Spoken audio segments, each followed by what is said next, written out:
What it do, man? JiggaThatNigga.com, aka Jaye Newton, aka Sir Poppy Chulo, aka your mama's favorite, reporting live. We are on Beneath the Surface on Surface Town. Yeah.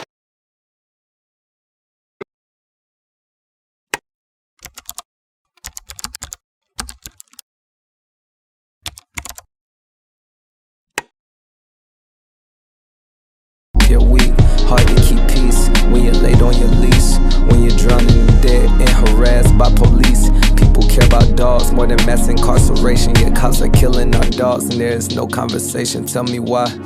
Wrestle with my conscience is the same fate. How you doing, man? I'm good, man. Man, finally we have our boy Jaye Newton in the building. Yes, sir. Man. Thank you for having me, man. Of course, man. Hello, everyone. It is yours truly, Rick. You are watching Beneath the Surface. Like I just said a second ago, we have Jaye Newton in the building, man.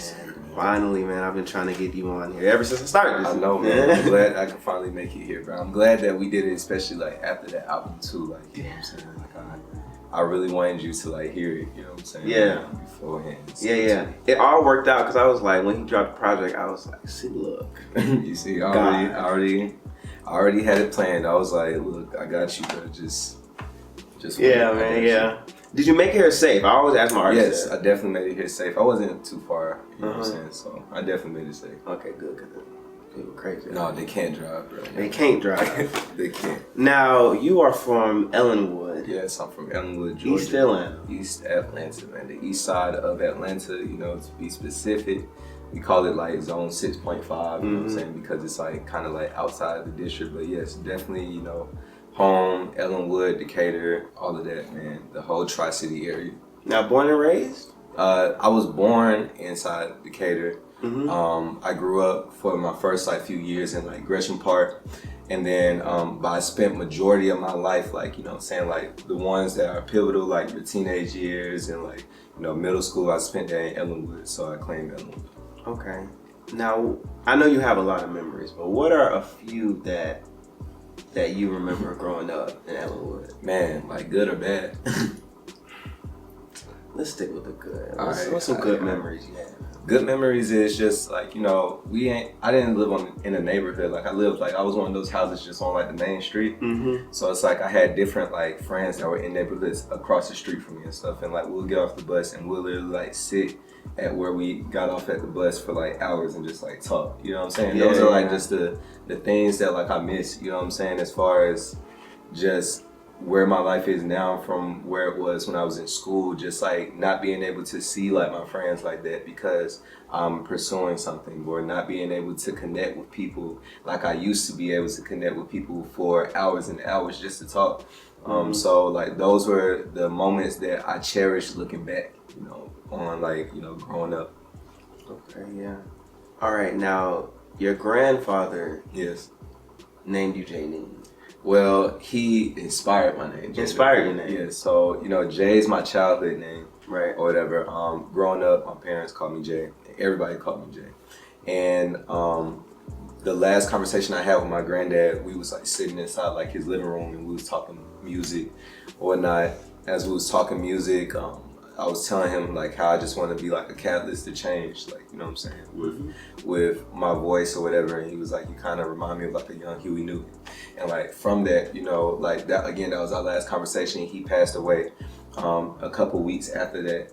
And when he passed away, I put Newton at the end of J to honor him. And then I added an E because I wanted to be Google, because there's already a Jaye Newton, she's a writer, Jaye Newton Smalls. Okay. Very smart. Yeah, very smart. You know, shout out to 11, like what? I was in the 10th grade, 9th, 10th grade, so shout out to 9th, 10th grade me for being a marketing genius. Right, from the jump, man, from the jump. Now, what is something that your grandfather taught you that will stick with you forever? Just integrity, you know what I'm saying? Like he was a real big person of integrity. He was very like stand-up guy, you know, so he he meant everything that he said. He never like, you know, BS when he was talking to you. You know, he kept it real. He kept it like, you know, authentic and true. And so like, that was the main thing that I really like got from him, like for real, as far as just like, you know, how a man should, you know, like carry himself and also like present himself inside the world. Mm-hmm. And something like integrity, I believe, is definitely important for an artist, and especially getting into the music industry. Yes, because it's a lot of the opposite. You know what I'm saying? It's a lot of, you know, negativity. It's a lot of, you know, crabs. It's a lot of just like shiesty people that can really skew, you know, your whole like mindset, skew your whole like interaction with other people. So you know, I just try and stay as authentic to myself as possible. Yeah, I feel you on that one, man. Now you are in a collective. Yes, sir. 808. Yes, sir. Yes, sir. Which is artists, producers, engineers. Yes, sir. It is. Now, who's all in that crew? We got Boss Man. So we got Boss Man. We got Jock Beats, who is the musical genius. He raps, produces, sings. He does all of that. We have Cleo Trapper. She's our in-house DJ. We have Akil Shaw. He's our in-house singer. We have CJ Three-Way. He is, you know what I'm saying? He's the guy, the X Factor that like nobody really knows what he does, but y'all will see later. So I don't want to expose it here. And you know, we have UV Lifestyle. He is our videographer and like visual director. And you got me, Jaye Newton. Exactly. A joint project? Oof, hey, we don't know what the future holds, man. Because you know, when I think of y'all, you know, I think of Young Money. You know, I think of TDE. You know, kind of like that family. In the music business. And you know, they all have, even J. Cole just dropped his Dreamville project. Right. So I think that would be dope for y'all in the future. Man, we don't know what the future holds, or what's in the tank, but you know, we all do have music together. Yeah, we do. Yeah, definitely. Yeah, y'all work together a lot. Yes. Now, Boss Man Beats, the GOAT. Listen, now you met him in band? Yeah, I met him in band in the 6th grade. 6th grade. Did y'all click immediately, or we was pretty cool, like just off rip, like, you know, the 6th grade we kind of like, you know, he was played trumpet, I was the drums or whatever, so like he would sit in front of me, so like, you know, we would like be cool in passing. We ended up dating the same girl, so like that's like kind of like how like we like for real got like close or whatever. But yeah, we was pretty tight. We ain't never like beef or like anything like that, you know, ever. Did y'all make a song about that? Did we made some stupid songs. Cause that's a song. Same girl. Like we didn't make a song about her, but we still cool with her to this day. So. Oh, that's what's up. Yeah, middle school, you know. Yeah. Now, you did a talent show. Yes. 4th grade. 4th grade. To a Young Jeezy record. Yes, sir. Now, when I found this out, it made me laugh because I did a talent show in the 5th grade, right? Word. I did, me and this guy did Excuse Me Miss by Chris Brown. Oh, wow. This was back when I was trying to be a singer. I feel it. So, in the performance, we were singing, right? And we wanted to steal the show, so we had some choreography. So, we did like this step, and we did this turn like New Edition or something, right? The chord wraps around my body. Yo. And I was like, bruh, because we rehearsed, singing was on point. So I'm just trying to get out the chord while performing and whatnot. But, you know, the crowd was cool. But what is something that you remember from that performance? All right, so I remember, you know, I went first. I had the first verse, so I remember the verse and everything. Really? To this day. And, you know, we was wearing all black. We had, like, shades on and, like, hats or whatever, looking like, you know, like...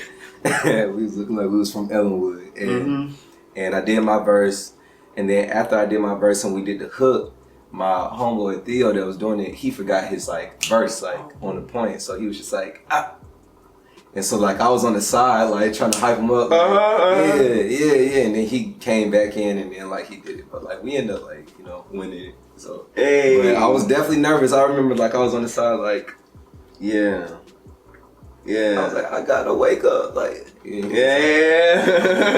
cool. That's what's up. It's good. It's definitely good to be able to be spontaneous on stage like that, and for you to be able to have your man back so early. Man, look, so that really instilled a lot. You know what I'm saying? Like I said previously, that kind of instilled my love for being on the stage. Like that was the thing that I was like, wow, like, you know, I like this interaction. I like this like praise kind of like thing that with like people like applauding and things of that nature. So I was like, I want to do this like for the rest of my life. Yeah. So you started officially making music in the 8th grade? Yeah, like 7th, 8th grade. 7th, yeah. 8th grade? Mm-hmm. When was one of the first records do you remember making since then?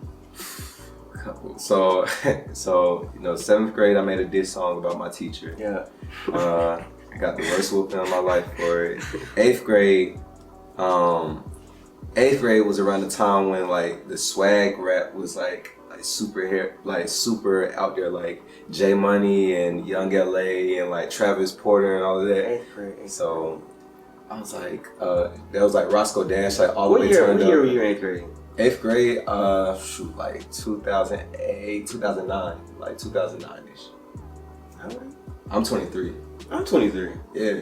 Hey, okay, so you put me right back. Yeah. So, okay, like, definitely. So like 8th grade, you had like Roscoe Dash, you had like, Travis Porter, the Black Boy, White Boy swag, like all of that. So like Rich Kids, crazy. So that was like my first like type of music. I used to do covers, or I used to do like remixes to like every song because I wanted to be like Wayne, but I rap like a swag rapper. So like I did like a remix to All the Way Turned Up. I did a remix to like, this is when No Ceilings came out too. So like all the songs that was on No Ceilings, I redid them and stuff. They're so trash. Like they're so trash. I want to find them like so I can like like just laugh at them, but the music was terrible. Like I think I went by J Stacks in the 8th grade. Like, oh snap! J Stacks.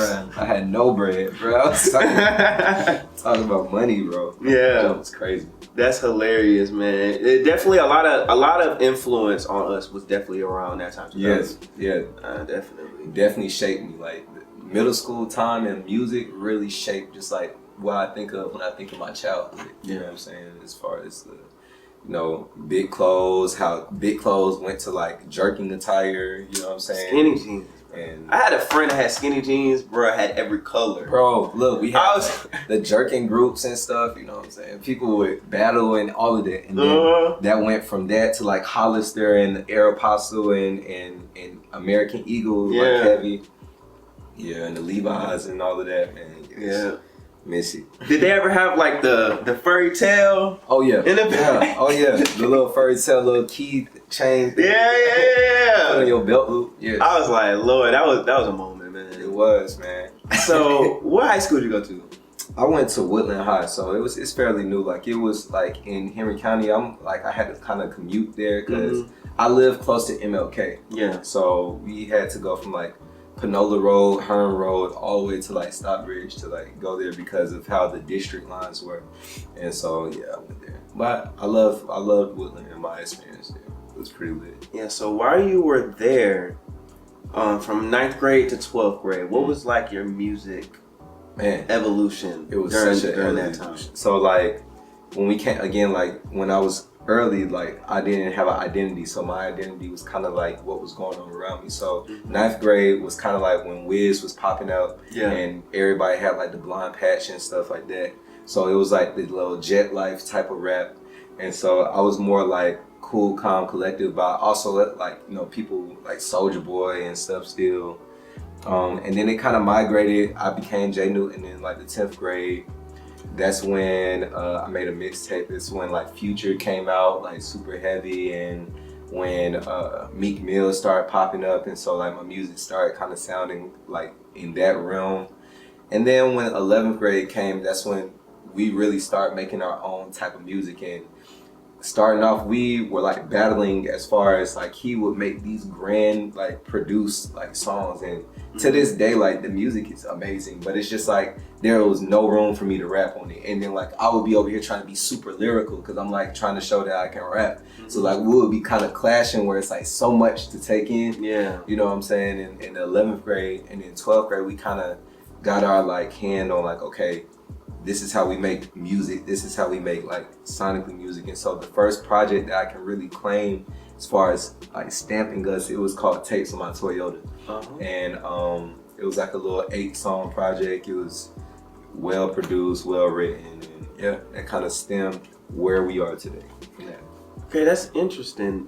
So finding y'all chemistry took some time. Yeah, it definitely did, especially due to the fact that like right now we live together, so it's like our chemistry is like like we pretty much like 98% the same person. Yeah. But like starting off, we were I had to like go over his house like on breaks, like winter break or like spring break to like record. I couldn't just like go over his house as freely. Yeah. And so like that like sporadicness of like me having to connect with him kind of showed inside our chemistry, because I wasn't able to just create just because. I had to create whatever I created, we put it out, because we didn't know when the next time we would be able to work as fluently for it. Yeah, I definitely get that, because he went to a different school, right? Yeah, even down to like college, like it was the same way. Like he went to Georgia Southern, I was in Kennesaw, and then he transferred up here like my 11th grade year. So with that, I would drive down to Southern and like, you know,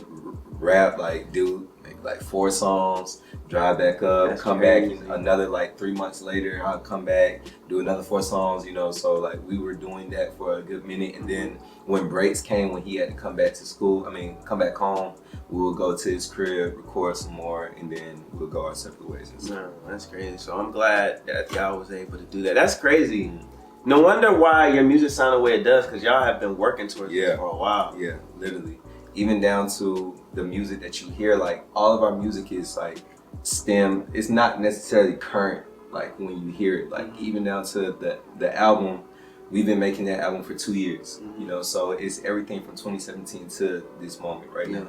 Same thing for Real Men Wear Pink. It was everything. It was from 2015 to like 2014 really to 2017. Yeah. So it's like we like combine all of this music along the way and then make it fuse. So when you hear the project that follows this project, it's gonna sound even crazy, because it's like this is the music that we're currently making. And it's like it continues to flow.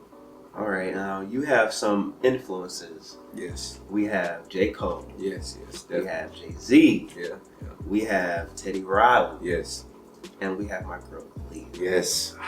Now, when I found out you felt about Aaliyah that way, I was very happy. Yes, listen, like Aaliyah is such an inspiration to my artistry. Like I studied Aaliyah. I love, like just as a child, you know, like infatuation wise of like just Aaliyah when you hearing Aaliyah as a kid. But when I really grew up and was able to really study like her, and just to realize that she did so much before she like turned 23, she died at 22. So it's like, that was amazing to me, you know. And then she's a Capricorn, I'm a Capricorn too. So it's like, you know, I was just like, wow, like I love Aaliyah. Like, and yeah, her, Andre 3000, Cole, Jay-Z, Teddy Riley really are like the anatomy of me as an artist.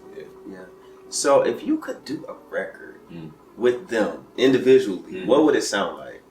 The Aaliyah record would be amazing. Like the Aaliyah record would be really, really fire. It kind of sound like whenever she did music with Genuine or a Status Major. Okay, so like a slow record? Yeah, like definitely a slow, kind of maybe like a bounce to it. Would feel like how she has songs like I Don't Wanna, or what else she has? Like not like a Try Again, but like a 4-page letter maybe? Yeah, like a 4-page letter. Anything like from Aaliyah, the actual One in a Million album, and then the Aaliyah album, that would be kind of like my room of like where we would like go. So what about 3 Stacks? 3 Stacks, I would just want 3 Stacks to just like body a verse, like, you know what I'm saying? Like he does all the time. Body a verse. Like I want to hold my own where people are like, wow, that was a great verse, but then I want him to just come in and just clean everything else. Yeah. But I want us to be on like kind of like a melodic, like groovy, like track 2 where like you can kind of like ride in music, like how he had with 16 with Rick Ross. And he's still out here dropping gems too. Like he was on Anderson .Paak album. Yes, and he just pops up. He just pops up. So it's not that far off. It's not, man. So I definitely. He might be on the next project. Hey, look, 3 Stacks. What's up, man? Yeah. Definitely. Cole, I would want to do like a very story-oriented song. Like I'm very narrative-based because of Cole. Yeah. Like anything, even down from like Salsa with Your Mama to like Just Pray For Me, everything is such a story because he instilled that in me. As far as like I fell in love with his storytelling ability. So we would tell like probably like we'll have a song where we'll tell stories from opposite vantage points or something like that. So I would love to do that. Yeah. So after you graduate high school, yes, you go to KSU. Yes. Kennesaw State. Now during this time, this block of your life is very significant. It is. This is where Jaye Newton became Becomes Jaye Newton. Yeah. And then during this time, you released Real Men Wear Pink. Now, was this project with the Cam homage? Come on now. Now, was this project intentional from the jump? Like, did you? Because it took 3 years, right? It took 3 years. So I had like different, like it was a whole different project that I was working on, or a different name and everything. And I had some of the songs on Real Men Wear Pink were going to be on the EP, some were going to be on my album. And so I had it separated like that. The EP was going to be like Peach Jigga Juice or something like that. That was going to be the name of like the EP, and it was just going to have like all the random songs like Salsa, Don't Save 'Em, whatever. And then I was gonna have the real like songs like Liquid Courages and like where I'm like talking about things on the album. But me, Jock and Shell, we were like the original 8 members. Boss Man, we were the original 8 members. So we were sitting inside our living room at Jock's house, and it was pretty much like arguing about whether or not we should separate the project or put it together. So they agreed against me to like, you know, put it all together, and I'm glad they did. And so when we was thinking about the project name, I'm real big on marketing again. So like anytime I do like a project, I search on Apple Music or Spotify to see if the name is already taken off rip. So I was like saying all different names, and they weren't they were coming up. So I was like, dang, you can't use it. So I was just like, Real Men Wear Pink, because again, like I have synesthesia, so I was seeing pink as I was making it, you know. And also my granddad's favorite color was pink, and I was dedicating it to him. Right. So I was like, Real Men Wear Pink, and I looked it up, nothing came up, so I was like, that's the name of the album. So, yeah. And he's right, nothing comes up but his stuff. So yeah, I was like, anytime, like if you look up like my projects like in the future, like I'm not putting out an album that's like already an album already. Like it's always gonna be the first, because I'm just real particular about like the presentation of like the content. Yeah, that's really dope. That's actually a good tactic, because so look, that was a gem. Look, I'm dropping gems, man. Look, there's a lot of albums that have the same name. As something, whether that's a song, whether that's, you know, whatever, like an EP, they all like kind of have the same, people use like very broad like phrases or broad words that only put you to everything else. And it's like if you make a phrase with 4 words, then like you're able to kind of like narrow that down, because there's not a lot of people just doing phrases in album titles. Exactly. Now, some songs that stick out to me, of course, Bobby. Yes. Liquid Courage. Yeah. Relate. And Salsa with Your Mama. Of course, shout out to that remix, man. Oh, love, man. Shout out to everybody on that remix. Yes, the homies, bro. Yeah. Beauregard, everybody on that. Yes, man. That was fire, man. Appreciate it, man. Real quick about Salsa with Your Mama. What made you want to do a remix so later the track was out? So it wasn't supposed to be like that. I've had the Salsa remix for 2 years, like literally. So like I've been sitting on, literally like they had their verses already sent to me, like they sent their verses before the album came out.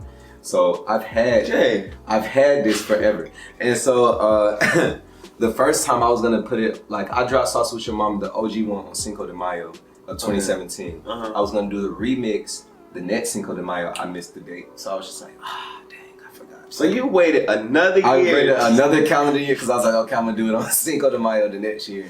That's crazy. So that's what happened, and it's just like the song kept on living. Like, you know, it's living to this day. So it's just like, I was just like, why not? We just gonna soak this up and like milk it as much as possible, and just that's what happened. Yeah, definitely. So now it's booming. It's really booming right now. That remix is going crazy on Spotify. Yeah. Oh yes, definitely. Now, Real Men Wear Pink. Yes. When you listen and think about this project in 2019, what comes to your mind? It's I appreciate it, you know what I'm saying, because I appreciate what it did, but to me, like, it's so like immature, you know what I'm saying, just due to the fact of like where I'm at in my life, where I am writing wise, all of that. Like I knew Real Men Wear Pink was real intentional. I did it just to gain followers, pretty much, gain people.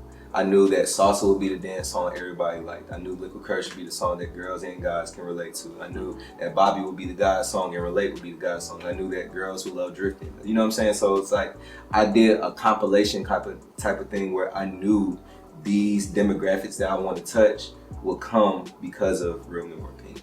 I kind of honed in on it more when I did like Sunroof Season, because I was like, okay, this is a vibe album, but I also gave you something for everybody, because I was just trying to gain people so I can make an album like Just Pray For Me.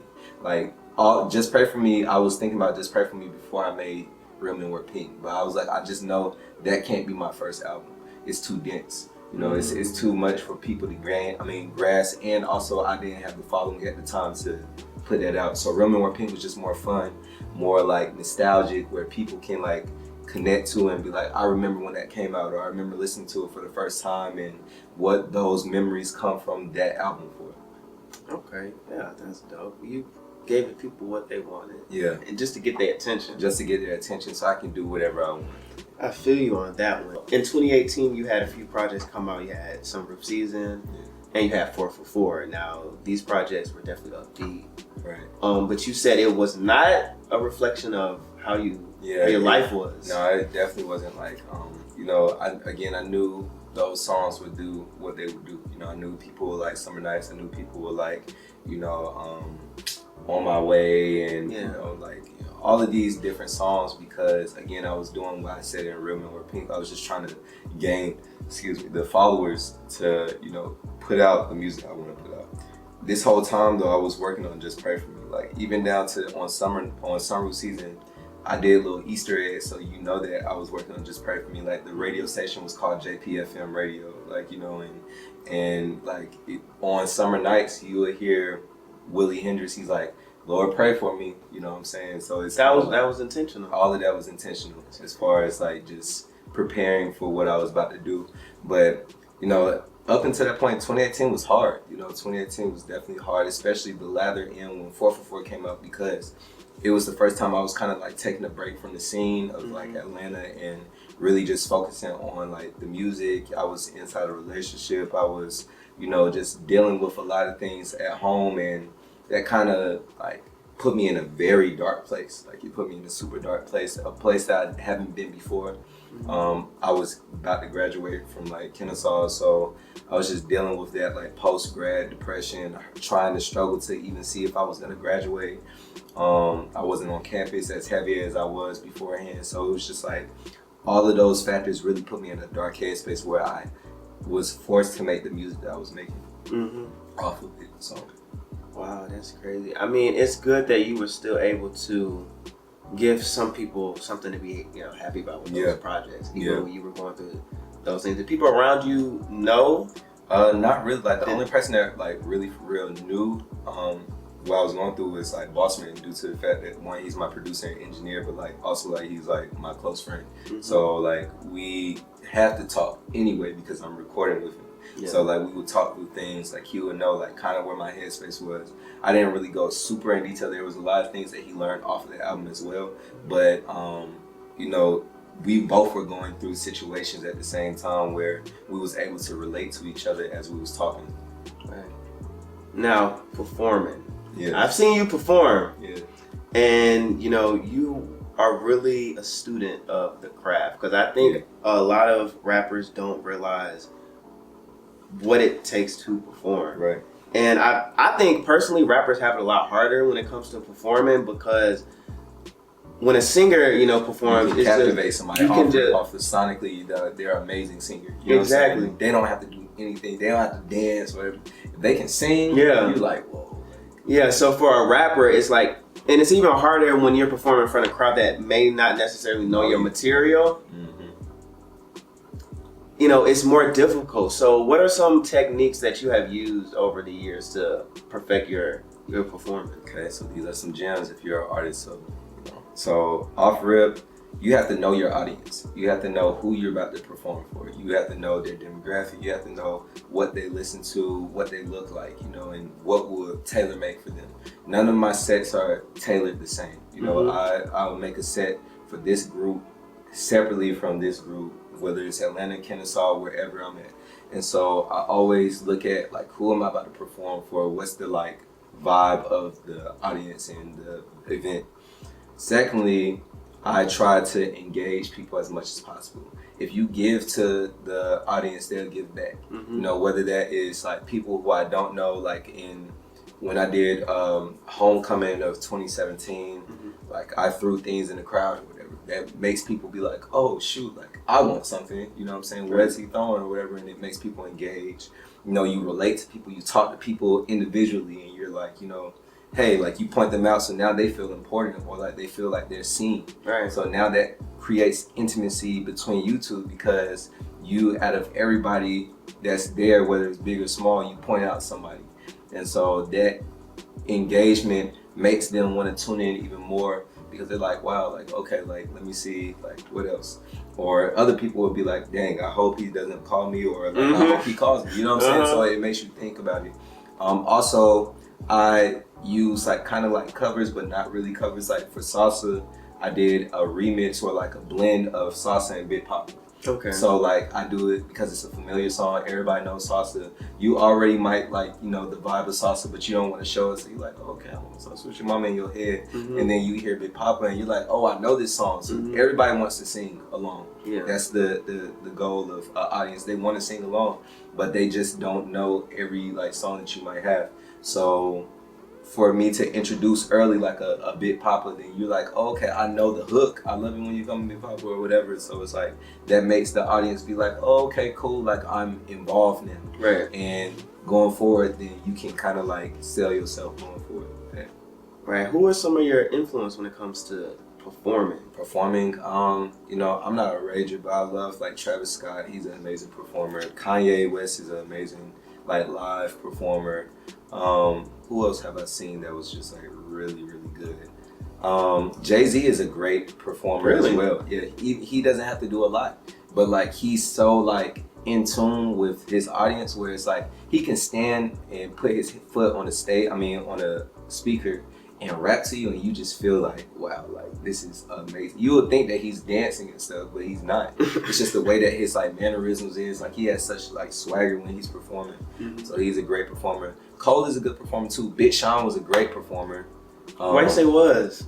No, he's still. When I saw him, what happened? No. When I saw him during like Dark Sky Paradise like era of like. I think that's his best era. Yeah, definitely was his best era, like for real. And he went crazy. Like he opened up for J. Cole, and I was like, wow, like Big Sean is the truth as far as like a performer. So seen a couple like great people, but I also seen artists on the come up that I was students of as well, like a Kenny Mason. He's amazing. Like, you know what I'm saying? He's one of the greatest performers I've ever seen. Michael Aristotle, is a great performer. Jock Beats is an amazing performer. And, you know, I'm a very big student of Jock because he's on our collective, but he is a great, like, all-around artist. So people like that I really, like, looked at and was like, wow, like, these are great performers. Shout out to the letter M, all of them. So, yeah, shout out. So now we are here. Okay. 2019. Your boy Jaye Newton releases Just Pray For Me. Yes, sir. Now, this project, I'm gonna clap it up for you. Thank you so much. I'm gonna start off by clapping up for you because this project, man, it embodies a true artist. I believe this is your velvet rope of your career right now. That's that bad boy right there from Janet. On that album, she's very vulnerable and she talks about domestic violence, losing friends. That was very inspirational in like the process of that and Remember Pink. Bobby and Quit Fronting came off of those chords of I Get Lonely. So if you listen to both of them side by side, like oh snap. Then it's like right around, it's going down and yeah. Like it. Okay. Shout out to Janet. Yeah. I want to start with the artwork because the artwork is a statement off rip. Thank you. Talk about it's not about to happen. Like the album, the artwork went up the day that I posted it on Instagram. Like literally, like we made it that day. Like, and it was bad story. You know, I'm not going to tell what the guy name is, but there was a graphic artist that I was trying to work with. I had this concept of like being in front of a pink Lamborghini while it was burning and like have like it like kind of symbolize like me like just like in such a like my whole life crazy pretty much like. Yeah. And so I thought it was gonna be a cool cover because I was like, dang, like I have to kind of compete with the Real Men Wear Pink cover because it's such an iconic cover. So he was kind of like dragging his feet with it. It was coming down to like deadline time. I was like, hey, where's the cover? Where's the cover? And he kind of never gave me the cover. So like I was just like, you know, what are we gonna do? We kind of gotta like improvise. And so I have an aesthetic page where I just like come up with like different concepts and stuff. And I was just like, this concept would be dope if I had like, you know, me looking this way, have a girl on my back, have like a dove that's kind of like symbolizing like death and also like, you know, God, and just like have them over me, overshadowing me, and through it all, and you know, me having like this dismal look on my face and stuff. So I kind of like ran the concept by UV Lifestyle. He was like, okay, we could try it, you know, and see, because we had different concepts too, but I was like, no, this is gonna be the cover. We shot the cover. Like I edited it real quick, and I was like, I made it look the way it looks. And with the paper and all of that. I was just like, that kind of was like in my head while I was working on it too. And then when I finished it, I sent it into the group message, and everybody was like, yo, like, so you saw that? Yeah. That's what's up. Man. Definitely saw it. I was like, when I was like, I hope it comes out the way that I'm thinking that it come out, because if so, it's gonna be the cover. Yeah. Fire. Yeah. So we're gonna talk about the production now, Boss Man. When you watch this, yes, man, from the samples to the instruments, yes, it reminded me of okay, so one, it reminded me of a Timberland production, because Timberland has this thing where he likes to put two completely different songs into one. So you listen to it and then halfway it just takes you somewhere. And your project did a lot of that, and I was like, that's crazy. It also reminded me of some Kanye production with like the samples and 808s and heartbreaks and the you know, the emotion with it.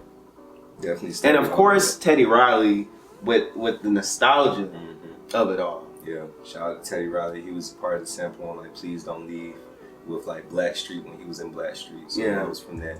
Shout out to also Kayla Price. Like Kayla Price was like one of the people that was just like, oh, I love samples. And she was kind of like, when we was shooting Shoot Your Shot, like we've been shooting Shoot Your Shot since the album came out, Real Men Wear Pink. But she was like, yeah, I really love samples like a lot. And like it kind of like made us like, because Bossman was so anti-sampling. He was like, oh, sampling isn't like, you know, authentic like production, because he's such a like, you know, producer. And you know, I didn't mind it. I'm a hip hop head, so it's like that's all it is in hip hop. But I understood where he was coming from. But when she said that, he was like, okay, let me like test my feet in sampling vocals and not like necessarily the music, but just sampling the words and stuff. And we went through an era of just sampling, and that's where you got your, you know, Please Don't Leave, Your Whole Life Crazies, the commitments and stuff of that nature. Is to me, I'm So Into You, Fabulous. That's in there too. I thought I heard that. A joint for the second half of it and stuff. So yeah, the first half was an actual sample from Jock Beats, like he like the will fall, and that's Jock. And so we just like played with just the concept of just like sampling and letting the samples kind of tell the story as well. Okay, I wanted to ask you how does sampling work in your project? Like, do you have to get those cleared, or how does that work? Something like that. Something like that. Because the last thing I want. Yeah, man. I mean, you know what I'm saying? Like, you know, it like a lot of people like, you know, you can reach out like, but like in this digital era, it's just like it's so abundant where it's like, you know, you see what happens from it. Like some people might be down for the sample and then come back and don't be down for it. So it's just like, you just never know where it will go. But it doesn't take over the album enough where it will be like a factor like inside the album. Even down to some of the samples were remade and just like sung over. So it's not necessarily the sample, but it's like us reenacting the sample. Say less. Now Peach Mimosa. Yes. Now, why is it titled Peach Mimosa? Because I was listening to the song and I was like, okay, maybe this is the beverage that, you know, kind of embodied what you were talking about on there? Why that title? Peach Mimosa is when I was thinking about like I use like an emoji, like the little juicy emoji on. Yeah, you do. Yeah. So I looked at it and I was like, it looked like a cocktail, but I was just like, it's a peach mimosa. Like I was just like, oh, it's a peach mimosa. And like whenever I did like I have like juice or whatever too. My original like flavor for the juice was peach. So like everybody knew like the peach with Jiggy juice. So it's just like the peach thing was kind of a thing heavy. And so when we was making the album, and the second half of Peach Mimosa was more so like me getting away. And when I was thinking about that scene, I was thinking about like laying on the beach, you know, with like my homies or whatever, sipping on that cocktail, which would be a peach mimosa. So like that's why I call it that. Okay. And that kind of embodied when we made the tour, the Peach Mimosa tour, because it's like I'm getting away from like where I'm at, the mind state that I was in Atlanta, and just going to see different places. So everywhere was kind of that song when I was on tour. Okay. Now, records like Please Don't Go, Commitment, and Trouble in Paradise. Yeah. Shout out to Jack Beats and the letter M. Yes. They did their thing on that. You have this reoccurring theme of trust and commitment, or the lack thereof. Yeah. In your relationships and things like that. I wanted to ask you, how would you handle, you know, these issues that happen in every relationship with you and traveling and things like that, because you're only going to get bigger. You're only going to tour in Europe and all that stuff. You know what I mean? How would you handle those situations in the future? I don't really have a trust issue. It's more so of like, I be trying to save people before they get to that point from me, because it's not like I would do anything, but I just know what this like comes with. Like I know like what so many eyes comes with. I know like if I post somebody on my page, the array of people who are gonna go to that person and just like, you know, whether they stalk that person, whether they like, you know, be envious of that person, shade that person, like say anything, like I don't want that for my personal life. I would want like, you know, my personal life to be private and sacred or whatever, where I can live in peace. But it takes a strong individual to understand that, like, you know, again, even up to this point, like up until the point of me being in a relationship, I was single for 5 years. So it's like, you know, my whole college life was like devoted to being a persona. So my audience, which is generally women, you know, could like feel, you know, my music or like live my music or even feel like the accessible or tangibleness of me as an artist. And so with being in a relationship, I was scared, because I was like, you know, what if like, you know, this kind of like stumps my like trajectory of like, you know, people following me, like women following me, like women like being interactive with like my artistry and stuff like that. So that kind of was like an overshadowing aspect of it. And, you know, just dealing with the communication of letting you know, like, hey, like, you know, I'm not posting you because I don't want to like post you. It's just I want to keep a life private and sacred, and what that kind of stems from afterwards. No, that's crazy. Yeah, because definitely once you put your personal life out there, and it's you know, and it's out there for the world. The internet always lives, and it's like I feel like I'm just an anti-internet like advocate, because every time I'm on like a talking aspect, I talk about social media, but it's literally the devil. You know, it's the aspect that you always are comparing something. You're always like looking at somebody else's life and seeing how it relates to your life. Seeing people's trajectory and relating it to your trajectory and their timeline and comparing timelines. And it's like, it doesn't have to be that way. Like that, the internet is the matrix pretty much. And it's like, you can literally be content and comfortable with where you are if you didn't even know what other people are doing. But it's like, because we're put in an era where it's always put in front of your face, you have no other option but to compare. Yeah, I think we've all fallen victim to all of us. Social media. Literally, all of us. There's no, unless you just like I don't use social media, I don't use a phone like person where you just a traditionalist, there's no way that you're not influenced by it. Yeah. Now, Pain in My Eyes. Yes. You worked with Willie from Atlanta. Oh, yeah, Wiley, yes. Tell me how y'all got together on that record. I love Wiley as an artist. That's my brother, you know what I'm saying? He's such a dope artist. And so I knew when I was making the album or making that song and writing it, I love his voice texture. So I was like, I would love to hear his voice texture on this song. Like, I feel like he can kind of embody the pain that I'm writing about, especially with the raspiness of his voice. Yeah. And so I wanted that. Like, I wanted him to kind of like put that icing on whatever I was talking about in the verses. Yeah. That record was definitely, I was listening to that. I could definitely hear the pain in that one. Yeah. So shout out to that. And Whole Life Crazy, that's my favorite. That's probably my favorite song off the project. Yeah. But you know, there's also another one entitled No More Parties in Atlanta. Yes. Now, this is another one of those records that does that transition. Now, I took a lyric from this and I'm gonna say it and I just want you to speak on it, right? Alright, that's cool. Okay. It says, I've lost so many loved ones and close friends. I've been weeping. Feels I'm losing my religion. Hurting, heartbreaking. Taking so much at once, now I'm aching. Speak on that. Yeah, like, you know, in the process of making this album, I lost personally, and Cheryl lost his own amount of people. He lost anywhere 10, 15 people. I've lost 10, 15 people.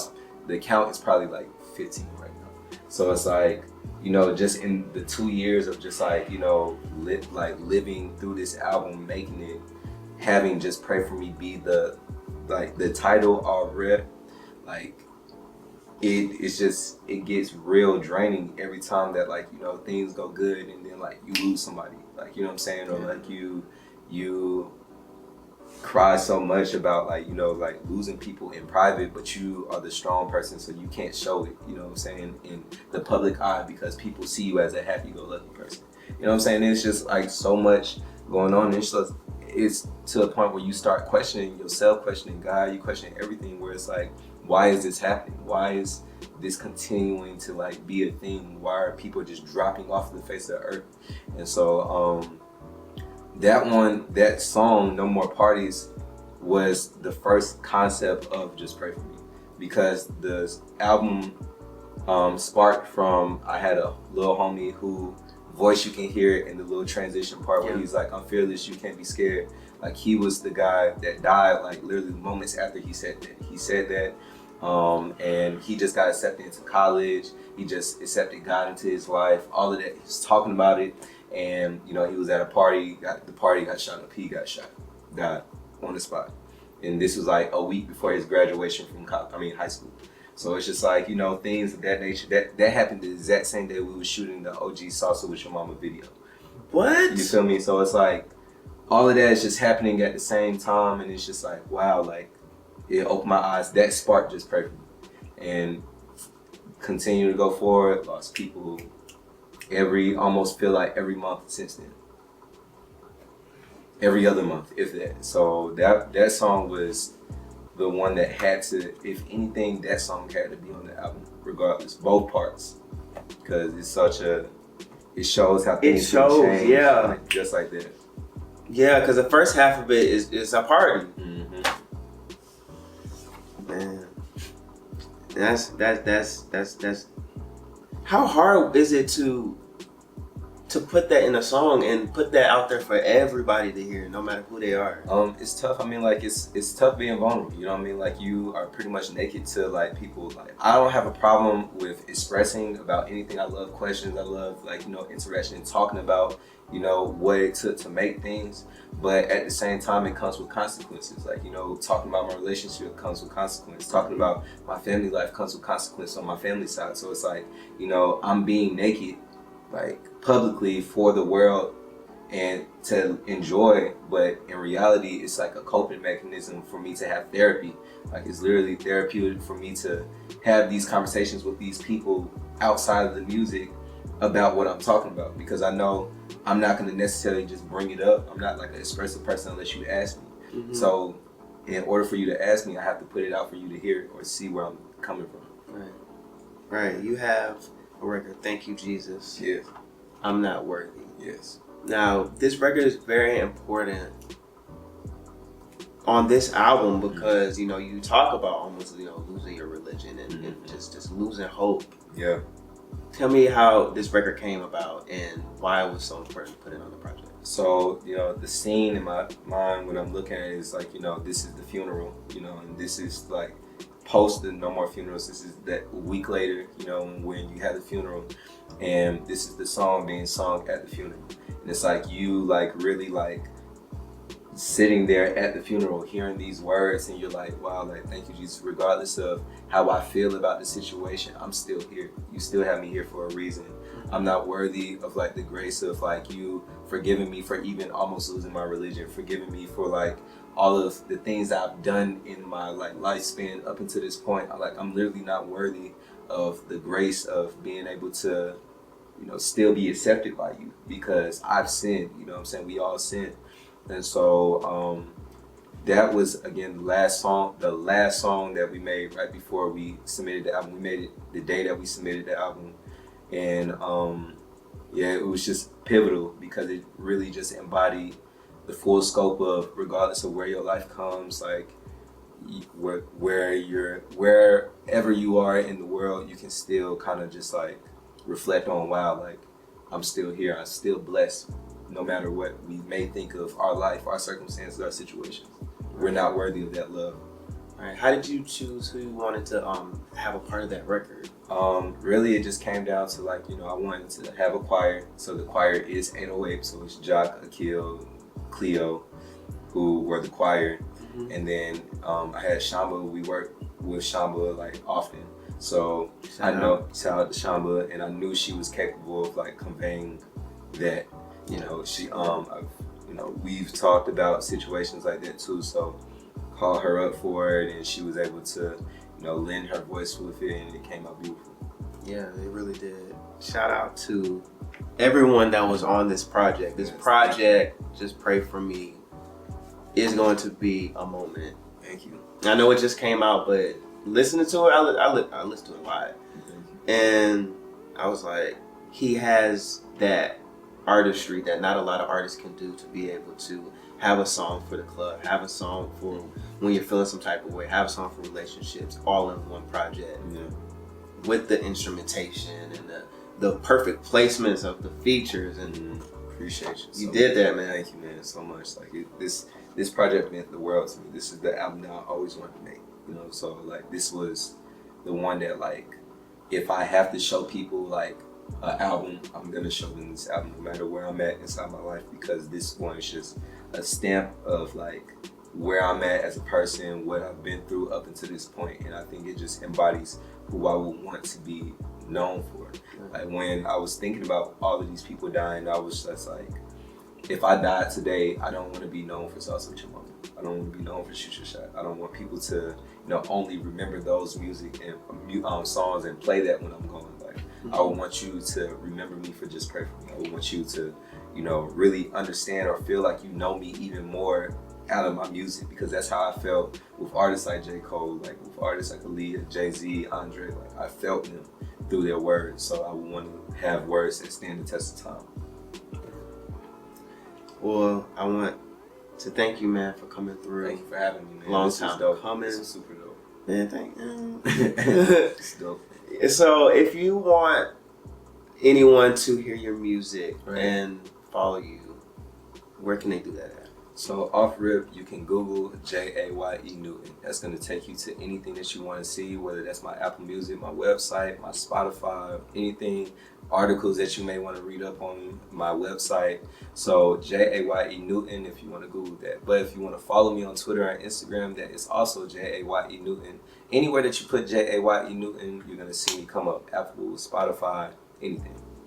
Say less, man. I am yours truly, Rick. You just watched Beneath the Surface with Jaye Newton. Y'all make sure y'all go listen to Just Pray For Me sir. And his other projects as well.